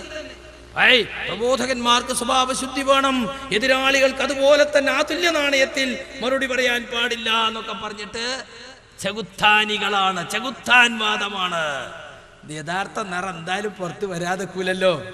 ഇനി ഇടത്തനാട്ടര വന്നിട്ട് എന്റെ നാട്ടിൽ വന്നിട്ട് ഇയാൾ പറഞ്ഞെന്ന് കേട്ടോളി, നല്ല സ്വഭാവശുദ്ധിയുള്ള ഒരു പ്രബോധകന്റെ ശൈലി ഇതാണ് നമുക്ക് വേണ്ട ശൈലി കേട്ടോ. എല്ലാവരും കേട്ടോളി. വലിയ ബന്ധം അത് അബ്ദുൽ ജബ്ബാർ മൗലവി ചെറിയ മണ്ഡലത്തിൽ നിന്ന് പകർത്തിയെടുത്തു. അദ്ദേഹം ഛർദ്ദിച്ചതാണ് ജബ്ബാർ മൗലവി കുടിച്ചത്. ആ പൃഷ്ഠന്ന കഴിച്ച് എലനക്കിയുടെ ചിരിനക്കിയുടെ പൃഷ്ഠന്നക്കി എന്ന് പറയുന്നത് പോലെ ചെറിയ മണ്ഡലത്തിന്റെ എലനക്കിയ ജബ്ബാർ മൗലവിയുടെ ചിരിനക്കിയായ സക്കറിയ സലാഹിയുടെ വൃക്ഷനക്കികളാണ് ഇത്തരത്തിലുള്ള വാദങ്ങളുമായി നടക്കുന്നത്. എന്തൊരു നല്ല പ്രബോധനം അല്ലേ! അബ്ദുൽ ജബ്ബാർ മൗലവിയുടെ ചെറിയ മുണ്ടത്തിന്റെ ഇലനക്കിയായ ജബ്ബാർ മൗലവിയുടെ ചിറിനക്കിയായ സക്കരിയ സലാഹിയുടെ പൃഷ്ഠം നക്കികളാണ്. നല്ല പ്രബോധനാണ്. ഇസ്ലാമി പ്രസ്ഥാനത്തിലൊക്കെ ആളുകൾ ഇങ്ങനെ ഒഴുകി വരൂലേ. ഇനി കണ്ടോളിട്ട് വേറൊന്ന് നട്ടപ്പാതിരാക്ക് 12:30 മണിക്ക് മുശ്രിക്കാക്കൽ സമ്മേളനത്തിൽ മരുഭൂമി ചെന്നുപെട്ട ഒരു ജിന്നിനോട് ചോദിക്കാനുള്ള ഒരു കള്ള ഹദീസും പിടിച്ച് കള്ളത്തരം പറഞ്ഞ് മുവഹിദുകളെ ശിർക്കിലേക്ക് കൊണ്ടുപോവുകയാണോ? ഇതാണോ ഹദീസ് പണ്ഡിതന്മാരുടെ പണി? ഏത് ഹദീസാണോ നീ ഓതിയത്? ആരാണോ നിനക്ക് ഹദീസ് പഠിപ്പിച്ചു തന്നത്? മരുഭൂമിയിൽ പോയ ജിന്നിനോട് ചോദിക്കണമെന്ന് എവരാണോ നിന്നെ പഠിപ്പിച്ചത്? ആരാ നിനക്ക് ഹദീസ് പഠിപ്പിച്ചത്? ആ മുഹദ്ദിസിനെ കൊണ്ടുവാ ഇങ്ങോട്ട്. ധൈര്യമുണ്ടെങ്കിൽ കൊണ്ടുവാ ഇങ്ങോട്ട്. ഹദീസ് പഠിപ്പിച്ചു തരാ. ഹദീസ് പണ്ഡിതന്മാരല്ലാത്ത ഞങ്ങളുടെ മുന്നിലേക്ക് വാ. എന്തൊരു പക്വമായ ശൈലി! നിങ്ങൾ എവിടെയെങ്കിലും കണ്ടോ എങ്ങനെ ഇത്ര പക്വതുള്ളൊരു ദഅവത്ത്? ഇങ്ങനെയൊക്കെ ഇസ്ലാമി പ്രസ്ഥാനത്തിലൊക്കെ ആളുകൾ ഒഴുകി വരൂലേ. നാട്ടപ്പാതിരാക്കി ജാമ്യന്റെ ക്യാമ്പസ് വിളിക്കുക. ആരാടാ അവിടെ? കൊണ്ടുപാടാ അങ്ങോട്ട്. ധൈര്യം ഉണ്ടെങ്കിൽ കൊണ്ടുപാടാ. ആരുമില്ലല്ലോ അവിടെ. ആളില്ലാത്ത പോസ്റ്റ് ഗോളടിക്കല്ലേ. സുഖമായിട്ട് വെല്ലുവിളിക്കാലോ. ഈ കള്ള് ഷാപ്പിന്റെ മുമ്പിലൊക്കെ ഉണ്ടാകും 500 മില്ലി കുടിച്ച് പിപ്പിരിയായിട്ട് വേണം കേട്ടോ. ധൈര്യം ഉണ്ടെങ്കിൽ നമ്മൾ ജീപ്പ് ഇങ്ങനെ ഒടിച്ചാണ് പോകുക, കാറിങ്ങനെ ഒടിച്ചാണ് പോകുക എന്നുള്ളത് ഓന് പിപ്പിരിയാൻ നമുക്കറിയില്ലേ. ഈ ജാതി പ്രബോധന വെല്ലുവിളിക്ക് ആരാ വെല്ലുവിളിക്കുന്നത്? ആരാ ഇവിടെ മരുഭൂമി ചെന്നിട്ട് ജിന്നിനെ വിളിക്കാന്ന് പറഞ്ഞത്? പക്വമായ പ്രബോധനാണ്. നീ കേട്ടോളി, ഇനിയുണ്ട്. ഇതിപ്പോ ഇറക്കിയ സീഡിയാട്ടോ, നമ്മൾ ഇറക്കിയല്ല. കേട്ടോളി. പച്ചക്കള്ളമാണത്, പച്ചക്കള്ളം. മുജാഹിദ് കേരളം തിരിച്ചറിഞ്ഞു, ഇസ്ലാഹി കേരളം തിരിച്ചറിഞ്ഞു ഈ ആദർശ പാപ്പരത്വം. അങ്ങനെ ആർക്കും വാദല്ല, അത് വെറുതെ പറഞ്ഞുണ്ടാക്കുക. ഉണ്ടോ സംശയമുള്ളവൻ വന്നോ, ഓന് കാണിച്ചു കൊടുക്കാൻ എന്താ വേണ്ടത്, എന്താ തെളിവ് എന്നുള്ളത്. പറഞ്ഞത് തന്നെ പറഞ്ഞ് മാറ്റിപ്പറഞ്ഞ് പിന്നെയും തിരുത്തി പറഞ്ഞ് പിന്നെ മാറ്റിപ്പറഞ്ഞ് ആദ്യം പറഞ്ഞത് രണ്ടാമത് പറഞ്ഞത് അല്ലേ? പച്ചക്കള്ളമാണത്, പച്ചക്കള്ളം. ഈ സാലിമിനെ പറ്റിയിട്ട് നല്ല 1-ാം നമ്പർ ക്ലിപ്പ് ഉണ്ടാക്കേണ്ട വിട്ടൂടെ? എന്റെ മൂക്ക് ഓൻ ചെത്തുവോ? എന്റെ മൂക്കോൻ ചെത്തുവെങ്കിൽ ഓന്റെ മൂക്ക് എനിക്കും ചെത്താൻ കഴിയൂലേ? പക്ഷെ ആ പണി ഞാൻ ചെയ്തിട്ടില്ല, ചെയ്യാൻ വിചാരിച്ചിട്ടില്ല. എതിരാളികളോട് തുല്യ നാണയത്തിൽ മറുപടി കൊടുക്കരുത് കേട്ടോ. സാലിം എന്ന് പറയുന്ന നമ്മുടെ ഒരു പ്രവർത്തകൻ സദസ്സിലുണ്ടായിട്ട് ഓനെ ചൂണ്ടിയിട്ടായി പറയണേ. ഓനെ ചൂണ്ടിയിട്ടായി പറയണം മൂക്കി ഞാൻ ചെത്തുന്ന്. കേട്ടോ, കയ്യാത്തവനൊന്നുമല്ല ഞാൻ, അത്യാവശ്യം ഇരിക്കും. ഞാനും ആ പ്രായം കഴിഞ്ഞിട്ട് തന്നെ വന്നത്. ആ പ്രായത്തിലുള്ള വളവും കുബുദ്ധിയും എനിക്കറിയാം. കുബുദ്ധി മൂപ്പരൊക്കെ ഉള്ളത് തന്നെയാണ്, പിന്നെ സമ്മതിച്ചതാ. എന്നെ പറ്റി കള്ളത്തരം പറഞ്ഞ് മറ്റുള്ളവരിൽ മറച്ചു വെച്ച് ഒപ്പ് വാങ്ങിച്ച് അത് നെറ്റിലൂടെയും നാട്ടിലൂടെയും പ്രചരിപ്പിക്കുകയോ വെറുതെ വിടില്ല. ഇതാണോ 110 കാരറ്റ്? അപ്പൊ ഇത്തരത്തിലുള്ള കള്ളന്മാര്, നികൃഷ്ട പ്രവർത്തനം ചെയ്യുന്നവര് ആരാണെങ്കിലും അവരെ പ്രസ്ഥാനം വിളിച്ചു വരുത്തി അന്വേഷിച്ച് വേണ്ടത് ചെയ്യും. ആദർശപരമായ അച്ചടക്കം, സംഘടനാപരമായ അച്ചടക്കം ഈ ആദർശ പ്രസ്ഥാനത്തിന് അനിവാര്യമാണ്. അത് ലംഘിക്കാൻ അനുവദിക്കില്ല എന്ന് നേതൃത്വവും നേതൃത്വത്തിന്റെ കൂടെയുള്ള അനുയായികളും പ്രതിജ്ഞാബദ്ധമാണ്. അതുകൊണ്ട് അവസാനിപ്പിക്കുക. മൂപ്പരാണ് ഇപ്പൊ ഇതിന്റെ എല്ലാം. ഒരു തറവാട്ട് സ്വത്തല്ല സംഘടന. മൂപ്പർക്ക് ഇഷ്ടമല്ലാത്തത് പറഞ്ഞാൽ അച്ചടക്കത്തിന്റെ ഘടകം കാട്ടി വിളിച്ചു വരുത്തും. പക്വമായ ശൈലി. എന്തോ ഒരു നസീഹത്ത്, നസീഹത്ത് ഇങ്ങനെ തെരഞ്ഞ് തുളുമ്പാണ്. അബ്ദുസ്സലാം നല്ല കൂട്ടുകാരനാണ്. എന്ന് പറഞ്ഞത് ഖുർആനാ. തിന്മയെ നന്മ കൊണ്ട് നേരിടുക. ചിലപ്പോ തിന്മയെ തിന്മ കൊണ്ട് നേരിട്ടാലേ അതണ്ട് അവസാനിക്കും. ചിലപ്പോ അങ്ങനെ വേണ്ടി വരും. ഞാൻ കുളിക്കുമ്പോ കുപ്പായവും ബനിയനും ഷഡ്ഡിയും തുണിയൊക്കെ അഴിച്ചൊരു മുണ്ടുകൊടുത്തിട്ടാ കുളിക്കല്. കുളിമുറിയില് ഒരുത്തന് അത് ഫോട്ടോ എടുത്തിട്ട് കണ്ടോ അബ്ദുറഹ്മാൻ സലഫിന്റെ സംസ്കാരം, മൂപ്പരൊരു വെറും മുട്ടിന്റെ മീതെ കാണുന്ന ഒരു തുണി കൊടുത്തിട്ടാ നടക്കുന്നത് എന്ന് പറഞ്ഞ് നെറ്റിലിട്ടാ എങ്ങനെ ഉണ്ടാവും? കുളിക്കുമ്പോ അങ്ങനെ അബ്ദുറഹ്മാൻ സലഫി. നല്ല ദൈവത്താണ്, നല്ല സ്വഭാവശുദ്ധിയുള്ള, സമൂഹത്തിൽ മതിപ്പുണ്ടാക്കുന്ന, മറ്റു സംഘടനകൾക്കിടയിൽ മതിപ്പുണ്ടാക്കുന്ന സംസാരമാണ്. കേട്ടോളൂ. രണ്ടും നടന്ന രണ്ടിനും ഇരിക്കുമ്പോ തുണി പൊക്കിയിട്ടായിരിക്കും ഇരിക്കുക. അപ്പൊ ഒരുത്തം ഫോട്ടോ എടുത്തിട്ട് ഈ ജാതി ആളാ സലഫിന്ന് പറഞ്ഞ ഓ മോശമാകല്ലാതെ ഇന്നെ തെറി പറഞ്ഞ് മോശമായിട്ട് സംസാരിച്ച അതിന്റെ പല്ലിയാൻ അടിച്ചു വയ്ക്കുന്നു പറയേണ്ടി വരും. ഒക്കെ നല്ല ശൈലിയാണ്. പല്ലിയാൻ അടിച്ചു വയ്ക്കുന്നു. ജമിയത്തുൽമയുടെ ബുക്കിൽ തെറ്റുണ്ട് എന്നും പറഞ്ഞിട്ട് 38 ആൾ ഒപ്പിട്ടൊരു കത്ത് കൊണ്ടേ കൊടുത്തോനെ വിളിപ്പിച്ച് സംസാരിച്ചപ്പോ അബ്ദുറഹ്മാൻ സലഫിക്ക് ഇതിൽ പങ്കുണ്ട്, അത് മാറ്റണം, അത് ഞങ്ങൾ തെളിയിക്കുന്ന പല്ലിയാൻ അടിച്ചു വയ്ക്കുന്നതായി. ചിലപ്പോ ഞാൻ അതിന്റെ അപ്പുറമൊന്നും ചെയ്യേണ്ട സ്ഥിതി ഉണ്ടാകാതെക്കട്ടെ ഈ ജന്മത്തിൽ എന്നാ വിചാരിക്കണേ. പല്ല് മാത്രല്ല വേറെയൊക്കെ അടിച്ചു കൊഴിക്കണമെന്ന് പൂതിയുണ്ട്, നടക്കാത്തതുകൊണ്ടാണ്. ഏതായാലും ഞാൻ ആരെയും പല്ല് ഇതുവരെ അടിച്ചു കൊഴിച്ചിട്ടില്ല. അത് ശരി, കിട്ടാത്തോണ്ട് തന്നെയാണ്. ഞാനൊക്കെ ആവശ്യത്തിനനുസരിച്ചൊക്കെ ഞാൻ പറഞ്ഞിട്ടുണ്ട്. അത് പറയാൻ എനിക്ക് കഴിയും ചെയ്യും. പറയേണ്ടി വരുമ്പോ അത് പറയും, അത്രേ ഉള്ളൂ. അതൊന്നും പറയിപ്പിക്കരുത് കേട്ടോ. നമ്പറിട്ട് പറയും, അല്ലാതെ വേറുള്ളവന്റെ മുഖത്ത് രോമത്തിന് എത്ര നീളുണ്ട് നോക്കിയിട്ട് ഹദീസ് നിഷേധിയാക്കലല്ല. എന്ത് പക്വതയുള്ള ശൈലി! എല്ലാവരും ഇത് സ്വീകരിക്കണം കേട്ടോ. എങ്ങനെയാണ് ദൈവത്തെ നടത്തേണ്ടത്? വഴി കാണിക്കാൻ അള്ളാന്റെ പുറമെ വേറെ നീ കണ്ടോളി. നിങ്ങൾ വെളിച്ചപ്പാടിനെ കണ്ടിട്ടില്ലേ? ആദ്യം ഇങ്ങനെ നടക്കും വാളും പിടിച്ചിട്ട്, പിന്നെ അങ്ങനെ വെളിച്ചപ്പാടാകുന്നുണ്ടോളി. ശൈത്താൻ കയറിയിട്ട് കയ്യുമൊക്കെ നേരെ നോക്കണേ.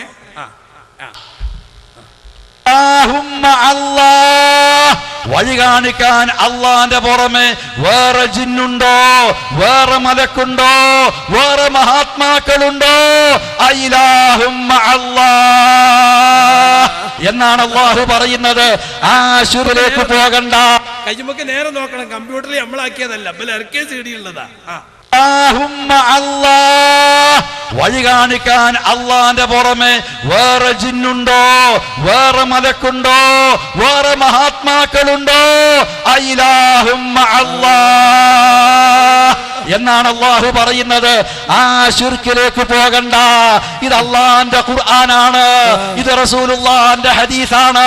ഖുർആനും സുന്നത്തുമാണ് നമുക്ക് പ്രമാണം. അങ്ങനെ എത്ര ഉണ്ടെന്നറിയോ? ഇപ്പൊ പെട്ടെന്ന് കിട്ടിയ 4 കൊണ്ടുവന്നതാ. പക്വമായ ശൈലിയുള്ള ആളുകളെ ആകർഷിക്കുന്ന ദൈവത്തിന്റെ ഉടമ. സംസ്ഥാന സെക്രട്ടറി ആകാൻ പോണ ആളാണ്. കുപ്പായം തുന്നി നടക്കുക, ജനറൽ സെക്രട്ടറി. സുഹൃത്തുക്കളെ, ഇതൊക്കെ എന്താ അറിയോ? തനിച്ച യഹ്വാനിസത്തിലേക്കുള്ള പോക്കാത്. വിമർശനം പാടില്ല, ആരെയും കുത്തി പറയാൻ പാടില്ല.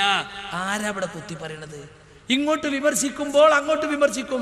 ഇസ്ലാമിന്റെ ആദർശത്തെ ആക്ഷേപിക്കുമ്പോ ചിലപ്പോ നമുക്ക് വികാരം വന്നു പോകും. നിങ്ങൾക്കറിയില്ലേ, ആയിഷ റളിയല്ലാഹു അൻഹ ഇരിക്കുന്ന സമയത്ത് റസൂലുള്ളാഹിന്റെ വീട്ടിലേക്ക് ജൂതന്മാര് വന്നിട്ട് അസ്സാമു അലൈക്കും എന്നാണ്. റസൂൽ അലൈക്കും എന്നാണ്. അസ്സാമു അലൈക്കും എന്ന് പറഞ്ഞാൽ സലാമാന്ന് തോന്നിക്കും, പക്ഷെ നിങ്ങൾക്ക് നാശം എന്ന അർത്ഥം. ഉള്ളിൽ നിന്ന് ആയിഷ റളിയല്ലാഹു അൻഹ എന്താ പറഞ്ഞറിയോ? വഅലൈക്കും അസ്സാമു വല്ലഅനതു യാ അബ്നാ അൽ ഖറദതി വൽ ഖനാസിർ. പന്നികളുടെയും കുരങ്ങന്മാരുടെയും മക്കളെ, നിങ്ങൾക്ക് അല്ലാഹുവിന്റെ നാശം ഉണ്ടാകട്ടെ. ഇത് കേട്ടു അവരങ്ങ് പോയി. ജൂതന്മാരോടായി പറഞ്ഞത്. അപ്പൊ റസൂൽ ആയിഷ, എന്തിനാ നീ അങ്ങനെ പറഞ്ഞത്? നബി നിങ്ങളെ കുറിച്ചല്ലേ അപ്പൊ നിങ്ങൾ നശിക്കട്ടെ. അപ്പൊ റസൂലുള്ളാഹിനെ പറ്റി പറഞ്ഞപ്പോ സ്വാഭാവികമായും ആയിഷ റളിയല്ലാഹു ഉണ്ടായൊരു പ്രതികരണമാണ്. അത് എല്ലാവർക്കും ഉണ്ടാകും ചിലപ്പോ, ചില സന്ദർഭത്തിൽ.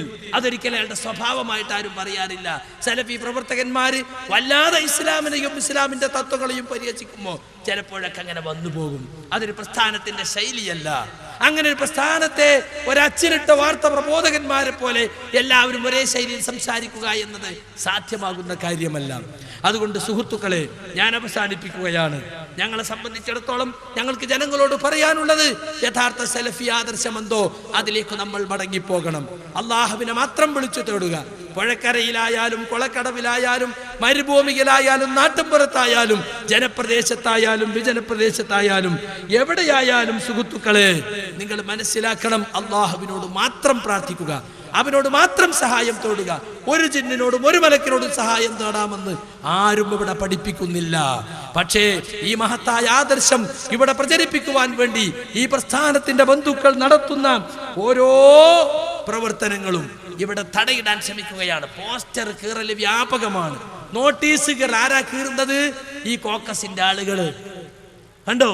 ആദർശം കൊണ്ട് നേരിടാൻ കഴിയില്ലെന്ന് ഉറപ്പാക്കിയവർ നോട്ടീസ് കീറുന്നു, പോസ്റ്റർ കീറുന്നു. ഈ ആദർശ പ്രസ്ഥാനത്തിന്റെ പ്രവർത്തനങ്ങളെ തടയിടാൻ ശ്രമിക്കുന്നു. ഞങ്ങൾ ജീവിക്കുന്നത് ഇന്ത്യ മഹാരാജ്യത്താണ്. ഞങ്ങളുടെ മൗലികാവകാശമാണ് അഭിപ്രായ സ്വാതന്ത്ര്യം. അത് അല്ലാഹു സുബ്ഹാനഹു വ തആല നമുക്ക് നൽകിയ ഈ സ്വാതന്ത്ര്യം ഉപയോഗപ്പെടുത്തിക്കൊണ്ട് ഞങ്ങൾ ഈ ദഅവത്തുമായി മുന്നോട്ട് പോകും. സുഹൃത്തുക്കളെ, ഞാൻ അവസാനിപ്പിക്കുകയാണ്. നമ്മളൊക്കെ വല്ലാതെ ചൂടനുഭവിച്ചു കൊണ്ടിരിക്കുന്ന ഒരു സന്ദർഭമാണ്. മഴ കിട്ടാതെ വിഷമിച്ചുകൊണ്ട് വരൾച്ചയിലേക്ക് നീങ്ങുന്ന സന്ദർഭമാണ്. എല്ലാവരും അള്ളാഹുവിനോട് പ്രത്യേകം ദുആ ചെയ്യണം. മഴ കിട്ടാൻ വേണ്ടിയും ഇനിയും മാസങ്ങൾ ഈ ചൂടാണെങ്കിൽ എന്തായിരിക്കും അവസ്ഥ എന്ന് ഓർത്തു നോക്കണം. അള്ളാഹുവിന്റെ കനിവും കൃപയും ഒന്നുകൊണ്ട് മാത്രമേ നമുക്ക് വെള്ളം ലഭിക്കുകയുള്ളൂ. അതുകൊണ്ട് ഓരോരുത്തരും മഴയ്ക്ക് വേണ്ടി പ്രാർത്ഥിക്കണം എന്ന് പ്രത്യേകം ഓർമ്മപ്പെടുത്തുകയാണ്. അള്ളാഹു സുബ്ഹാനഹു വ തആല നമുക്ക് സഹായകമായ മഴ വർഷിപ്പിക്കുകയും ഈ പൊള്ളുന്ന ചൂടിൽ നിന്ന് നമുക്ക് രക്ഷ നൽകുകയും ചെയ്യുമാറാകട്ടെ. പരിശുദ്ധ ദീനുൽ ഇസ്ലാമിനെ കുറിച്ച് നിരവധി തെറ്റിദ്ധാരണകൾ നിലനിൽക്കുന്ന ഈ ഫിത്നയുടെ കാലത്ത് യഥാർത്ഥ ഇസ്ലാം എന്താണെന്ന് പഠിക്കുവാൻ നാം മുന്നോട്ട് വരേണ്ടതുണ്ട്. ആശയക്കുഴപ്പങ്ങൾ എക്കാലത്തും ഉണ്ടാകും. അത്തരം ആശയക്കുഴപ്പങ്ങളെ നാം തിരിച്ചറിയുകയും മനസ്സിലാക്കുകയും യഥാർത്ഥ ഇസ്ലാമിനെ പഠിക്കുകയും ഉൾക്കൊള്ളുകയും ചെയ്യണമെന്ന് ഓർമ്മപ്പെടുത്തുകയാണ്. അല്ലാഹു സുബ്ഹാനഹു വ തആല അവന്റെ ദീനിനെ ശരിക്കും ഉൾക്കൊള്ളുവാനും അതനുസരിച്ച് ജീവിക്കുവാനും നമുക്ക് തൗഫീക്ക് നൽകുമാറാകട്ടെ. അറിഞ്ഞും അറിയാതെയും സംഭവിച്ചു പോയ തെറ്റുകുറ്റങ്ങൾ റഹ്മാനായ റബ്ബ് വിട്ടുപുറത്ത് മാപ്പാക്കി തരുമാറാകട്ടെ. അല്ലാഹുമ്മ ഗഫിർ ലിൽ മുഅ്മിനീന വൽ മുഅ്മിനാത്ത് വൽ മുസ്ലിമീന വൽ മുസ്ലിമാത്ത് الأحياء منهم والأموات إنك مجيب الدعوات يا قاضي الحاجات ربنا آتنا في الدنيا حسنة وفي الآخرة حسنة وقنا عذاب النار وصلى الله على رسولنا المصطفى محمد وعلى آله وصحبه وسلم. വാഖിർ ദഅവാന അനിൽ ഹംദുലില്ലാഹി റബ്ബിൽ ആലമീൻ. അസ്സലാമു അലൈക്കും വറഹ്മത്തുള്ളാഹി.